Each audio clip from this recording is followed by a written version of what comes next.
যেভাবে ইস্টবেঙ্গল ওদেরকে তুলে এনে মঞ্চের ওপরে তুলে যেভাবে ওদেরকে যে লেভেলটা এখানে তুলে ধরেছে বা যে জায়গায় নিয়ে গেছে সেই লেভেলে এখনো ধারে কাছে ফুটবল খেলতে পারি। নমিতা, সম্প্রতি সময়ে মোহনবাগান ইস্টবেঙ্গলের শেষ ম্যাচটা যদি আমরা বিশ্লেষণ করি, ইস্টবেঙ্গল খেললো মোহামেডানের বিরুদ্ধে ডার্বি ম্যাচ। সেই ম্যাচে তারা 9 জনে লড়াই করলো 11 জনের বিরুদ্ধে, তাও মোহামেডান গোল করতে পারলো না।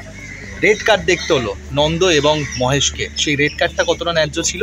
প্রথমে ইস্টবেঙ্গল প্রসঙ্গে এবং সেকেন্ড প্রশ্নটাও করে। রেড কার্ড তো যেরকমভাবে মেরেছে আমি দেখেছি, নন্দ যে কিছুটা চালিয়েছিল, আমার মনে হয় ওকে সাসপেন্ড করা উচিত। খেলাটাকে খেলার মতো নিতে হবে না ভাই। আর তুমি ভুল করবে তারপর আমরা বলবো রেফারি ভুল করেছে, এটা তো চলতে পারে না। তুমি বিশ্লেষণ করলে ভালো করে করবে। মাঠে তুমি খেলতে নেমেছো না মারামারি করতে নেমেছো? কোন টিমের জার্সি পরে খেলছো সেটা দেখো, কত সমর্থক আছে। আর এটা ডার্বি বলে দেখো, মোহামেডান একটা টিম 12তে আছে, একটা টিম 13তে আছে। তো আমার মনে হয় কোথাও মোহামেডান এই সুযোগটা কাজে লাগাতে পারবে। যেভাবে যে 36 মিনিটের মাথায় দুটো রেড কার্ড, তখন দেখছিলাম খেলা, সেইখানে ওরা এটা বলতে হবে যে এই টিম নিয়েও 9 জন মিলে যে ইস্টবেঙ্গল 1 পয়েন্ট পেয়েছে, এটাও কিন্তু তাদেরকে হ্যাটস অফ যে তারা সেই লেভেলের ফুটবলটা কিন্তু খেলেছে। 9 জন একটা টিমে 11 জন এগেছে এতক্ষণ খেলা, দুটো টিমেরই এখন সেই মোটিভেশন নেই তাদের মধ্যে, দেখে তো মনে হলো না। কারণ দায় ছাড়া পাবে কখন ম্যাচটা শেষ হবে সেটা দেখে মনে হচ্ছিল সারাক্ষণ মাঠের মধ্যে। তো রেফারিং হরিশ কুন্ডু, একটা সবাই সমর্থকরাও দাবি করেছিলেন যে একটা ন্যায্য পেনাল্টি থেকেও বঞ্চিত করেছিল রেড কার্ড দেখানোর পাশাপাশি। ইস্টবেঙ্গল, মোহনবাগান, মোহামেডান অনেক পেনাল্টি থেকে ন্যায্য হচ্ছে, তো দেখলে হবে না। খেলা শেষ, পয়েন্ট এক ভাগ হয়ে গেছে। যাকে ফেডারেশন বা যাকে দায়িত্ব দেবে ম্যাচ কমিশনার, সেই তো ম্যাচ করবে। কিন্তু আমার মনে হয় রেফারি আরও ভালো করা উচিত, আরও ডেভেলপ করা উচিত। পরের ম্যাচগুলোতে তো দুটো প্লেয়ার না থাকাতে কিছুটা হলেও ছন্দে ফিরলেও মুশকিলে পড়তে হলো ইস্টবেঙ্গলকে।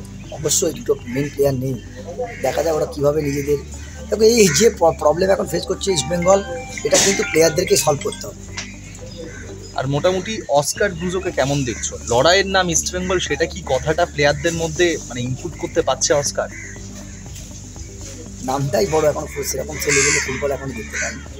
বুঝতে হবে না ওকে যে কোন টিমে বা তারা কাদের কোথায় খেলতে এসছে, কত সমর্থক আছে, তবে বুঝবে এতগুলো ম্যাচ হয়ে গেল।